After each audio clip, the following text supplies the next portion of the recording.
feel like people be doing this and not even saying anything. I really do. When we had a gay child, he's like, oh yeah, we can put them at the house. That is robbery. They set it out. Bleep, bleep, bleep, bleep. You hear bleeps and bleeps and bleeps, child. Okay, welcome. Today I'm gonna do like a mini podcast. I don't know the name of it yet. I'm gonna have a name for it. It's gonna be like rapid fire of topics that aren't long enough for a video that I kind of just want to touch on or just talk, yeah. So, interracial dating. For the longest, I always racked my brain about why people get so mad at black men who date white women and not necessarily black women who date white men. And when the answer finally came to me, I heard Dr. Moore say it. He was saying about it's in everybody, but people really only focus on the famous people, so the athletes. People get so mad at it because if you're someone with wealth and you're a black man and you're choosing to put that wealth, if you're choosing to be with a white woman and marry a white woman, that means you're going to better her family and her. And mind you, I'm not saying this wrong or bad. I'm just saying why people feel it. So if you're a wealthy black man and you date a white woman, that means you are putting wealth into white families. Black woman, where you can put that wealth in y'all family, which will be black, and then her family and your family. So just you're recycling the wealth. When people see black women I didn't hear him say this part. This is just another part that came to me. I think people don't get as mad with black women dating white men because it's usually the opposite. Like a Eve or Serena, although they're also successful, they're getting with a white male that's successful. So when we see that, we're like, oh, okay, they're putting with wealthy into black families. And so I think that's why people don't get mad. So I feel like another reason people don't get mad because usually men are the pursuer. So if you're a wealthy man and you're with a white woman, that means that you pursued her. Usually with these women, I'm pretty sure Serena and Eve didn't pursue the person that they're with. I'm pretty sure the man pursued them. So are you to turn down a man that's a good man to consider race? So it's like, how can you get mad at somebody for that? So I think that's why people don't get mad at them. But when you talk about, I don't need to name names, these black wealthy men that are with white women, it's like you most likely pursued them, so you pursued that. So that's when it's like you could have pursued a black woman. Yeah, that's pretty much what I got on it. So next topic, I feel like a lot of people in relationships, it don't be lasting, or they end up getting married and end up getting divorced. Like, that's why the divorce rate is so high. It's because people in relationships don't ask each other enough hypothetical questions. Like, you can see how somebody thinks before you even get to the situation. Like, you need to ask all types of situations. Everything you need to ask, like, okay, how would you, if this happened, what would you do? If this happens, how would you feel? That don't mean that's what they would actually do, but you can see where their mindset is. And hopefully they're not lying, because if you're somebody that's lying, it's like that's another issue. But you can see what type of people they are and where their head are, and if it aligns with you. Like, some people be with people, they figure out they don't want kids. Like, why y'all didn't talk about that? Now, people can't change their mind, but it's like, you gotta talk about certain things and do hypotheticals. Like, if I'm going personal, I feel like one time I would ask dudes, like, oh yeah, well, we have a gay child. I said, like, dude, I was talking to him, I was like, oh, when we had a gay child? He's like, oh yeah, we can put them at the house. Skirt. Now, if we got together, we might have had a gay child, we might not, but I wasn't about to take the risk. You're saying you're gonna put my child at the house? No, you're gonna be put out the house. So that was it for that.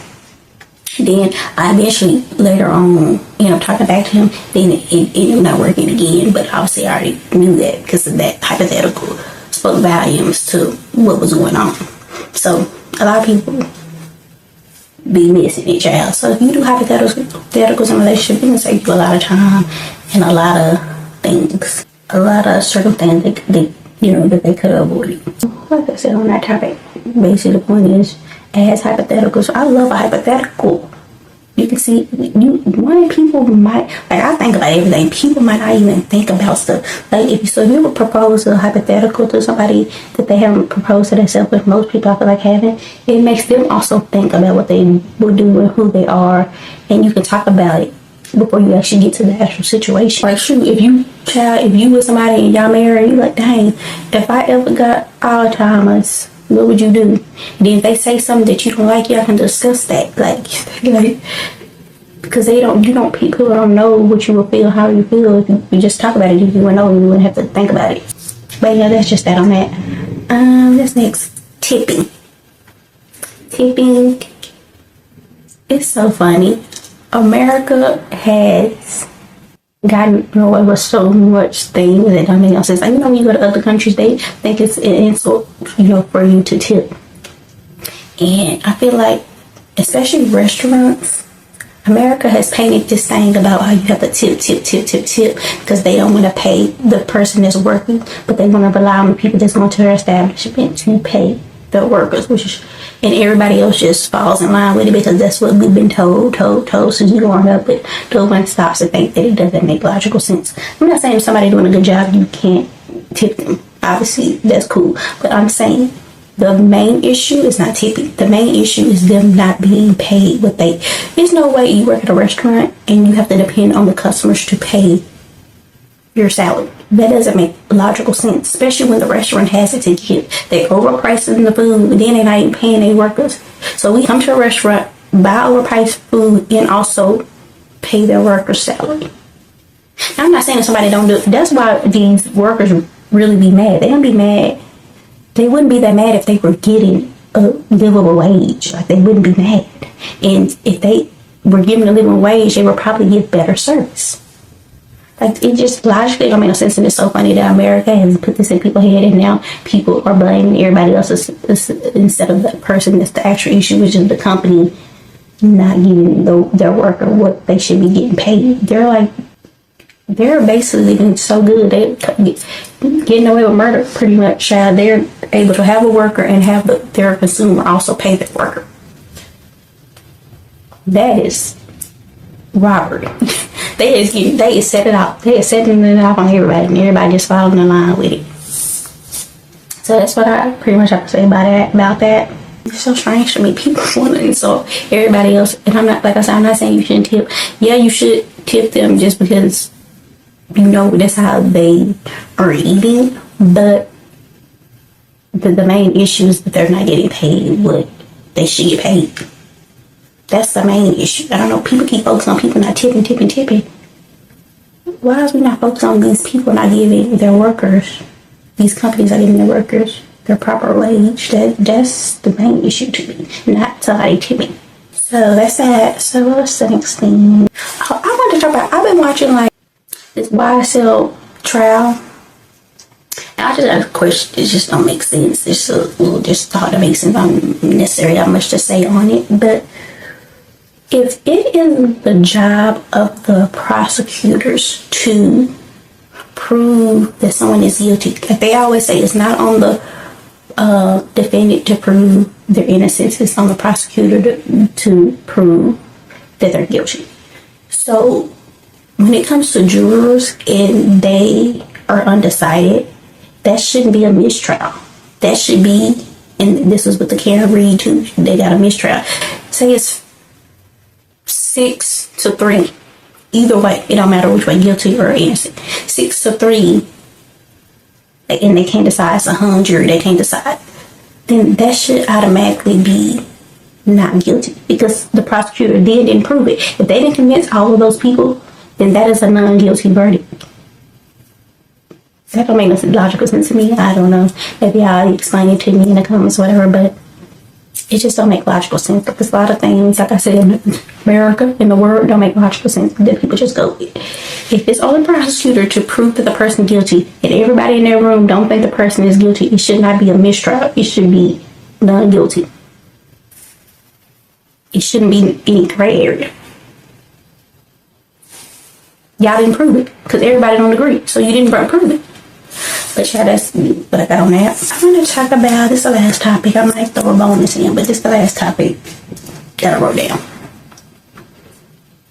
I feel like people be having performative religion. Like, I feel like people be performative praying. Like, people only pray with their food because somebody told them to do it. And people do this when they pray. Hopefully it's showing the camera because I can't see the camera. I can't see myself in the camera right now. But I hope they do this when they're praying. It's like you want people to see that you're praying.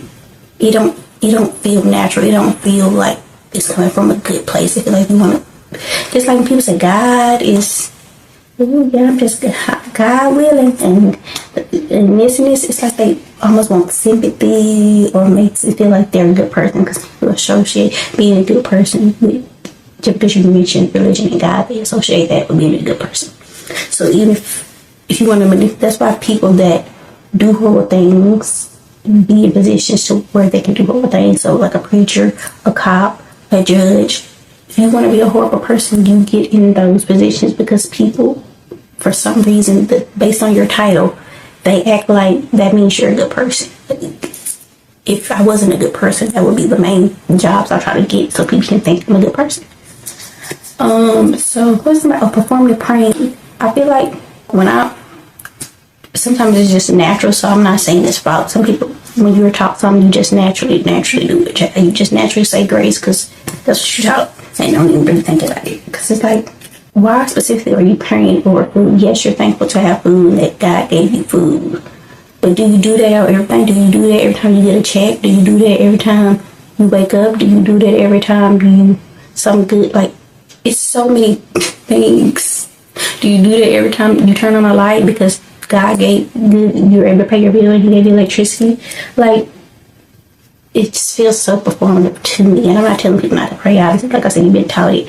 But this is my actual problem with it. When people see somebody else and the person don't pray, or like they don't do this, you don't know what that person said in their brain because it's just you saying it in your brain. Like, when I pray, I don't do this. I don't do this.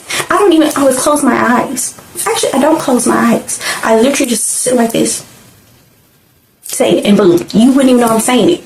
So just because somebody don't do this, you're saying, oh, they're not praying, or oh, they're not praying over their food, whether they can pray over their food or not. It's really not your other people's concern. People so judgy. Like, you do what you do, let them do what they do. But it just feels very performative. I feel like people be doing this and not even saying anything. I really do. I feel like they doing it. They probably saying anything in my mouth, catch by toe. Like, they don't even be Miss Mary, back, I'm dressed in black. They don't even be saying it probably, child. I'm just kidding. But that irritates me. Like, it just feels so performative. Like, you don't have to do that. You can literally, boom, you're done. Why do you have to do this? It's nothing saying that you have to do this. If you're just talking to God, that's you. Every time you're talking in your head, you're talking to God.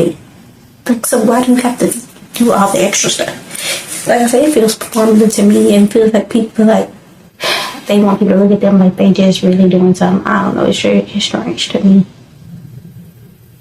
I don't know. Prayer is used to help you. It's basically just you talking your own thoughts and helping you. Basically, you tell your subconscious in yourself, like, these things. Like, basically, you know how you speak good into yourself, into the world, like you positive affirmations, stuff like that. It's basically you doing it with yourself. So I feel like whether you pray or don't pray over your food, if you're meant to be able to eat, you're going to eat. People always be like, pray for something, but they also act like do they think prayers really change anything? If stuff is already meant to be how it's going to be, do you think you're really changing something?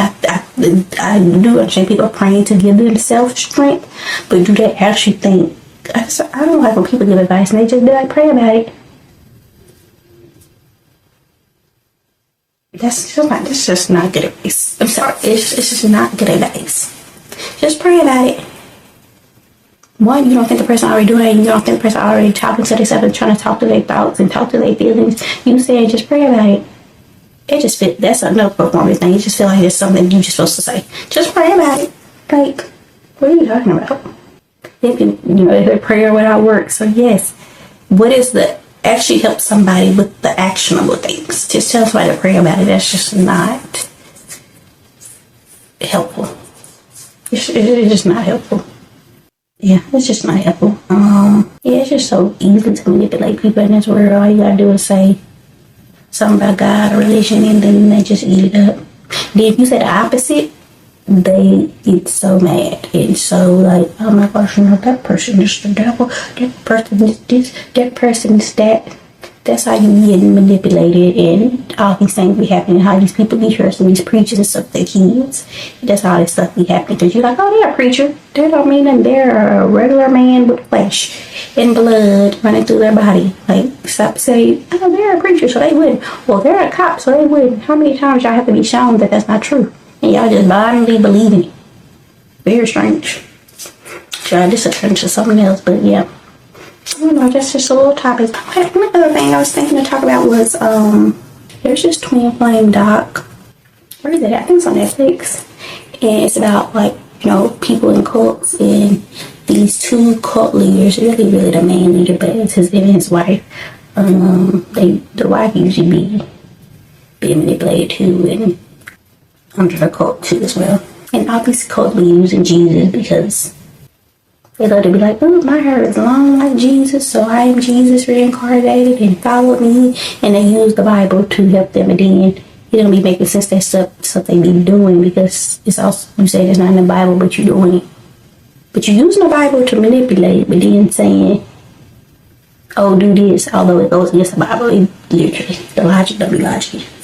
But it's about this cult, right?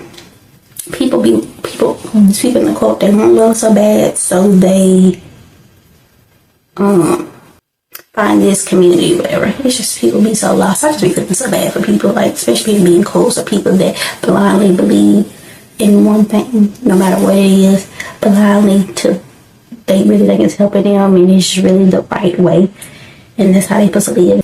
They don't understand how much it's breaking them down.